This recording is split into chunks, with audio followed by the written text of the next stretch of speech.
আল্লাহ তুমি করো একটু মেহেরবানি, কবুল করো আমার কুরবানি, কবুল করো আমার কুরবানি। আসসালামু আলাইকুম সবাইকে। চলে আসলাম একটা নতুন ব্লগ নিয়ে। তো যেহেতু এবছর সামনেই ঈদ, বেশি দিন বাকি নেই, তো এদিকে আমাদের এদিকে হাট বসছে, অনেক জায়গায় বসছে।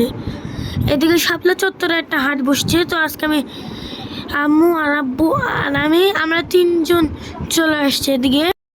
তো এদিকে কথা বলতে বলতে আমি ঢুকে গেছি হাটের ভিতর। আর এদিকে আমি গরু দেখতেছি, ওই যে সাদা কালার গরু সামনে। আর এদিকে আমার সামনে আম্মু চলে আসছে। আর এদিকে আম্মুর স্কার্ফের কালার আর গরুর কালার সেম। ও না, গরু না, গরুর হাটের কালার। আমি মাত্র খেয়াল করলাম আম্মু যে স্কার্ফেরটা সাদা কালার আছে, ওটা গরু লেজের দিক দিয়ে সাদা আছে ওইরকমই। আর এদিক থেকে মাত্র বেড়া যায়, সামনে এতজন মানুষ দাঁড়ানো। আর বের হওয়ার পর আমার সাথে আটটা গরু দেখা করলো। এদিকে আমি এদিক থেকে যাচ্ছি, সামনে একটা বস্তা এবং সামনে একজন দাঁড়া আছে। এদিকে ভেড়ারা আদর করতেছে।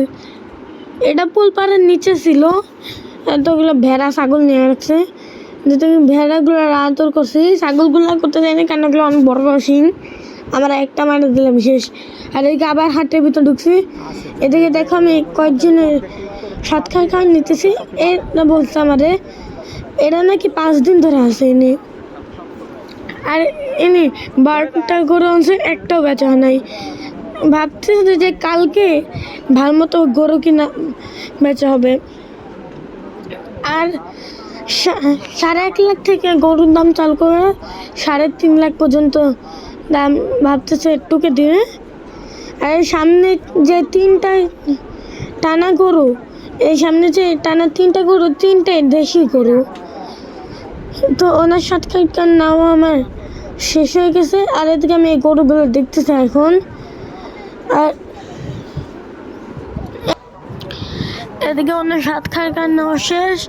আজকে আমি গরু দেখি, তোমরাও গরু দেখো। গরু দেখতে দেখতে দেখতে বাসায় চলে। এদিকে খালি গরু গরু, মানুষ মানুষ, মানুষ মানুষ, গরু গরু, গরু গরু, মানুষ মানুষ মানুষ। এদিকে আমি এতগুলো গরু আর মানুষ দেখে আমি ভাবতেছি এদিকে মুরগি, হাঁস এগুলো মনে হয় অন্য হাটে থাকবে।